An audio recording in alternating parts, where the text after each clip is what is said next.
Hello বন্ধুরা, good morning. কেমন আছো তোমরা সবাই? আশা করছি সবাই ভালো আছো আর আমিও ভালো আছি। এখন বাজে সকাল ৯টা আর এখন থেকে আমি তোমাদের সাথে নিয়ে আমার ভ্লগটা শুরু করছি। আশা করব আজকের এই ছোট্ট ভ্লগটা তোমাদের সবারই অনেক ভালো লাগবে। তো চ্যানেলটাকে সাবস্ক্রাইব করে প্লিজ সবাই পাশে থেকো আর ভিডিওটা স্কিপ না করে পুরোটা দেখার অনুরোধ রইল। যদি ভালো লাগে তাহলে একটা লাইক করে দিও আর সাথে একটা কমেন্ট করে জানিও। আমার সকল বন্ধুদের জানাই অনেক ভালোবাসা। আজকে তোমাদের এই ভালোবাসাতে আর এই সাপোর্টে আমি এতটুকু জায়গা আসতে পেরেছি, তো এটাই আমার কাছে অনেক। তো আশা করব তোমরা আমাকে আরও অনেক ভালোবাসা দিবে, অনেক সাপোর্ট করবে, যাতে আমি অনেকটা পথ এগিয়ে যেতে পারি আমার এই সাংসারিক কাজকর্মের মধ্য দিয়ে। তো প্লিজ সবাই পাশে থেকো আর অনেক অনেক ভালোবাসা দিও। তোমাদের সবার ভালোবাসার অপেক্ষায় কিন্তু আমি রোজই থাকি যে কখন তোমরা আমাকে ভালোবেসে একটা কমেন্ট করবে, একটা লাইক করবে আর আমার চ্যানেলটাকে সাবস্ক্রাইব করবে।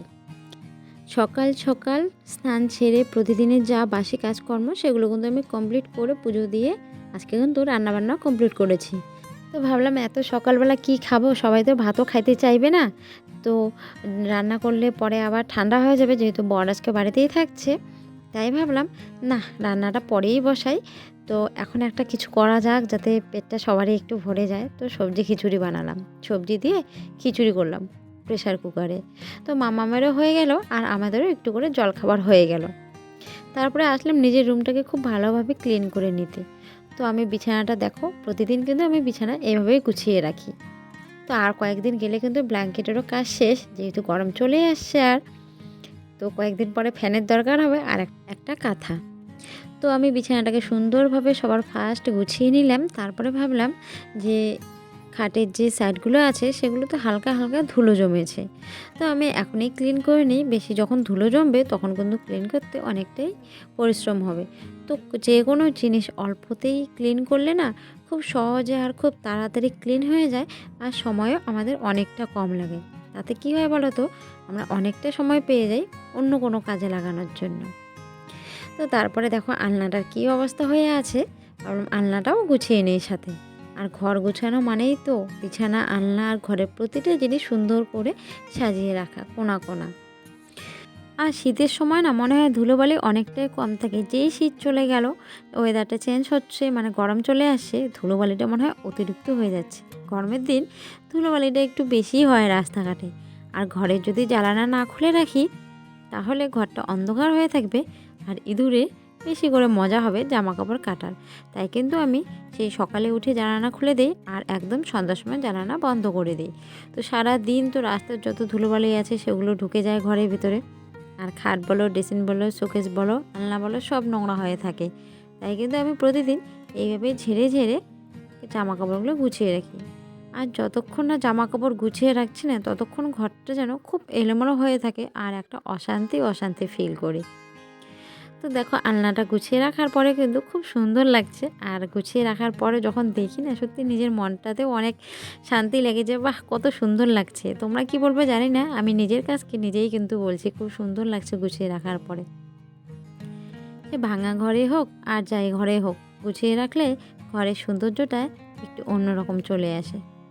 তারপরে কিন্তু আমি গডরেজটা খুব ভালো করে মুছে নিচ্ছি, যেহেতু ধুলো জমেছে তাই একদম দেখে দেখে সুন্দর করে মুছে নিচ্ছে। তো আজকে না অনেক কাজ আছে, একটু রৌদ্র উঠেছে তো তাই মনে হচ্ছে যে কোথায় কি কাজ আছে সেগুলো বের করে করে নিই। কাজ না থাকলেও যেন মনে হচ্ছে কাজ কোথায় কি আছে বের করে নিই। আর এদিকে ড্রেসিংটা দেখো কি এলোমেলো হয়ে আছে, তো সেগুলো একটু গুছিয়ে গাছিয়ে রাখছি, তাহলে ড্রেসিংটাও দেখতে অনেকটাই সুন্দর লাগবে। আর ফুলদানিটা ওইদিকে আছে, ভাবছি আজকে ফুলদানিটা ড্রেসিংয়ের সাইডে রেখে দেবো। মনে হলো ড্রেসিংয়ের পাশে রেখে দিলে হয়তো ড্রেসিংটা আরও একটু বেশি সুন্দর লাগবে। আর চিরুনি রাখার জায়গাটাও না অনেকটাই ধুলোবালি হয়ে আছে, তো আমি কিন্তু এইভাবে ঝেড়ে নিই। আর সপ্তাহে একদিন কিন্তু আমি ভালোভাবে এটাকে সাবান দিয়ে ধুয়ে নিই। তো তারপরে একটু পাপোশটা তুলে আজকে একটু পাপোশটা না রোদ্রুতে দিব, যেহেতু ঠান্ডা চলে আসছে আর 2-1 দিন পেতে তুলে রেখে দেবো। তো এটা কিন্তু আমি ধুয়ে দিই না, রোদ্রুতে রেখে দিই। আর যদিও নোংরা হয় সেটা কিন্তু আমি ব্রাশ দিয়ে পরিষ্কার করে নিই। সকালে উঠে কিন্তু আমি ঘরটা ঝাড় দিয়েছি বলে এখন কিন্তু আর আমি ঘরটা ঝাড় দিলাম না, ডাইরেক্ট মুছেই নিচ্ছি। আর আমি কিন্তু এভাবে ঝাড়াঝাড়ি করার পরে যে সামান্য ধুলাবালিটুকু থাকে সেটা কিন্তু আমি এইভাবে হাত দিয়ে মুছেই পরিষ্কার করে নিই। আর আমার না এইভাবে কাপড় দিয়ে মুছতে খুব ভালো লাগে, মনে হয় আমার কাছে অনেক বেশি পরিষ্কার হয়ে গেল। তো যেখানে যেখানে নোংরা থাকে সেটা ভালো করে ঘষে কিন্তু পরিষ্কার করে নেওয়া যায়। তো বেশি একটা সময় লাগে না, এইভাবে মুছলেও কিন্তু অনেকটা তাড়াতাড়ি মুছা হয়ে যায়। আর আমি কিন্তু প্রতিটা ঘরে এভাবেই কাপড় দিয়ে মুছি। নিজের বেডরুমটাকে যদি প্রতিদিন 30 মিনিট করে সময় দেওয়া হয় না, তাহলে কিন্তু নিজের বেডরুমটাকে অনেক ক্লিন আর চকচকে ঝকঝকে করে রাখা যায়। তো আমরা কিন্তু অনেক সময় ভাবি যে থাক কালকে করব, ওই কালটায় না কাল হয়ে দাঁড়ায়।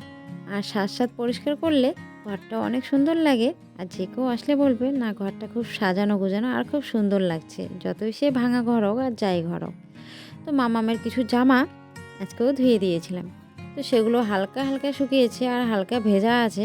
ভাবলাম বারান্দাতে নিয়ে এসে মেলে দিই, হাওয়া বাতাসে শুকিয়ে যাবে। আর বাড়ির ভেতরে কেন নিয়ে এলাম, কেননা পেছনে এখন আমরা কেউ থাকবো না, আর পেছনের দরজাটা একদম লক করে দিয়ে দেবো। তাই কিন্তু পেছনের যা জামা কাপড় আর যা কিছু ছিল সব কিন্তু বাড়ির ভিতরে এনে রেখে দিয়েছি।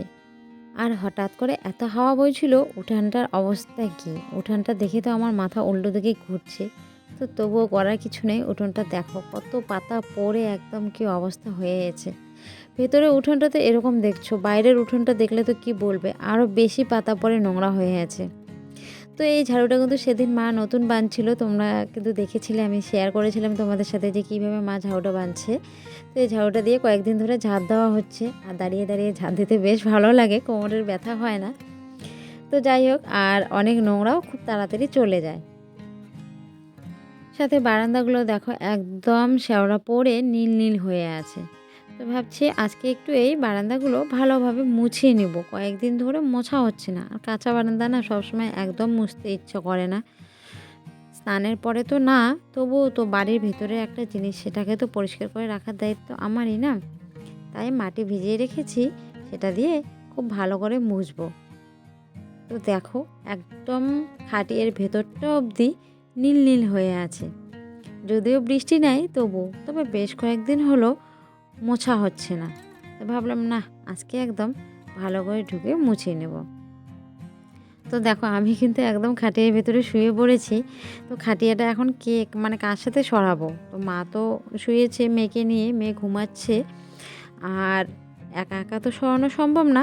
তাই আমি এভাবে দেখি, প্রথমে ভেবেছিলাম হয়তো পারবো না, আর যে কোনো না কাজে ধরতে কেমন একটা আলসি লাগে। যখন সেই কাজটাতে মানে একবার যুক্ত হয়ে যায় বা কাজটা ধরে ফেলি, তখন কিন্তু আর আলসি লাগে না, তখন মনে হয় যে কত কাজ আছে, মানে সব কাজে তখন কমপ্লিট করে সাজ রেখে দিই, তখন একটা এরকম মনে হয়। কার কি মনে হয় জানি না, আমার কিন্তু তাই মনে হয়। তো দেখো আমার হাতটার অবস্থা কিন্তু, পুরো হাতটা আমার সাদা হয়ে গিয়েছে। আর মাটির কাজ করলে তো এতটুকু হবেই, তাই না? তো তারপরে তো আমি মুছামুছি কমপ্লিট করার পরে তো আমি ভালোভাবে ক্লিন করে নিব, তখন তো আবার ওই আগের মতনই হয়ে যাবে পরিষ্কার।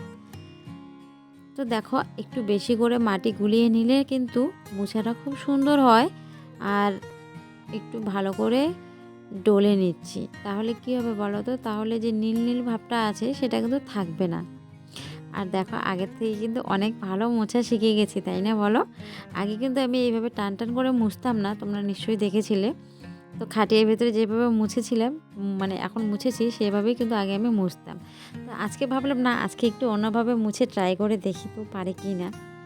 তো দেখলাম না হয়ে গেল, আর কিন্তু ভালোই লাগছে। তো এর থেকে বেশি আমি টান টান করে মুছতে পারি না। হ্যাঁ, তবে ট্রাই করলে শিখে যাব। কথায় আছে না যে চেষ্টা করলে কোনো জিনিসে অসম্ভব না, সবই সম্ভব।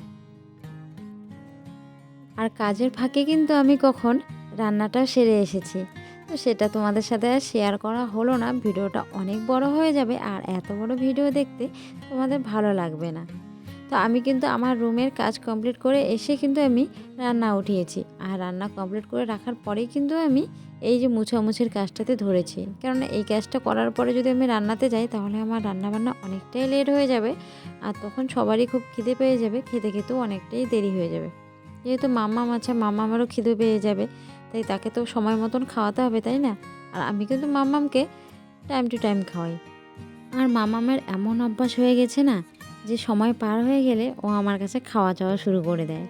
আমি যেহেতু ওকে সময়ের মধ্যেই যখন যেই খাবার তখন সেই খাবার খাওয়াই, মানে আমার একটা রুটিন আছে খাওয়ানোর, তো সেভাবে ওকে আমি খাওয়াই। আর ওই সময়টা পার হয়ে গেলে কিন্তু ও খুব অস্থিরতা ফিল করে। তো স্নানেরও কিন্তু সময় আছে, আমি কিন্তু ঠিক দুপুরবেলা ওকে স্নান করাই। তো এখন তো স্কুল শুরু হয়ে গেছে, তো এখন কিন্তু ওকে আমি প্রতিদিন 9:30টার দিকে স্নান করিয়ে দিই, তারপরে কিন্তু খাইয়ে স্কুলে নিয়ে যাই। আর দেখো মোছামুছি কিন্তু আমার প্রায় কমপ্লিটও হয়ে গেল। তো টিনগুলো না একটু একটু ভেঙে ভেঙে গেছে, আগে অনেকটাই নিচ থেকে ছিল, তো মাটি লাগতে লাগতে, আর মাটি লাগলে কিন্তু টিন নষ্ট হয়ে যায়। তো আমাদেরও কিন্তু টিনের এই অবস্থায় হয়েছিল, তাই দেখো এখন এরকম অবস্থা হয়ে আছে। তো থাক, নিচটা এরকম হয়েছে, দেখতে খারাপ লাগে, তো কিছু করার নেই, যেহেতু পুরো টিনটাই ভালো আছে, শুধু নিচটাই একটু এরকম হয়েছে। তাই দেখো মোছার পরে কিন্তু বারান্দাটা খুব সুন্দর লাগছে না বলো? অনেক সুন্দর লাগছে। আর মাটি একটু বেশি করে দিয়ে মুছে নিয়েছি, তো তাই একদম যে নীল নীল ভাবটা, সেই ভাবটা কিন্তু একদমই ভেসে ওঠেনি। আবার যদি আমি 2 দিন পরে আরেকটু ভালো করে মুছে নিই, তাহলে কিন্তু মোটামুটি আমার 4-5 দিন না মুছলেও হবে। আর একটু মাটি বেশি করে দিয়ে সুন্দরভাবে ডলে ডলে মুছলে কিন্তু 1 সপ্তাহ পর 1 দিন মুছলেও চলে। প্রতিদিন কিন্তু মাটির বারান্দা মুছতে হয় না। তো যাই হোক, আমার কিন্তু মুছামুছি কমপ্লিট। আর কমপ্লিট করার পরে কিন্তু আমি এইভাবে বাড়ি বিছানায় নিয়ে এসে এইভাবেই কিন্তু সব কিছু পরিষ্কার করে রাখি। আর আমি কিন্তু বারান্দাগুলো কী দিয়ে মুছলাম জানো? এটা কিন্তু একটা বস্তা, লাল বস্তা। তো বস্তা দিয়ে মুছলে কিন্তু আরও তাড়াতাড়ি হয়, সেজন্য কিন্তু আমি বস্তা নিয়েছি। তো আগে কিন্তু পাট দিয়ে মুছতো, তো এখন তো পাট পাওয়া যায় না, আর আমরা তো পাট করি না, তাই আর কি বস্তা দিয়েই মুছি। তো এটাকে ভালোভাবে ধুয়ে আমি নিজেও নিজের হাত পা মুখ ভালোভাবে ক্লিন করে নেব। তো যাই হোক, আজকের ভিডিওটা আর আমি বাড়াচ্ছি না, আজকের ভিডিওটা আমি এখানেই শেষ করছি। আজকের ভিডিওটাতে যদি কিছু ভালো লাগে থাকে, তাহলে প্লিজ সবাই আমাকে সাপোর্ট করো, সবাই আমার পাশে থেকো। সবাইকে অনেক অনেক ভালোবাসা। সবাই ভালো থেকো, সুস্থ থেকো। আবার দেখা হবে নতুন কোনো ব্লগের সঙ্গে। টাটা।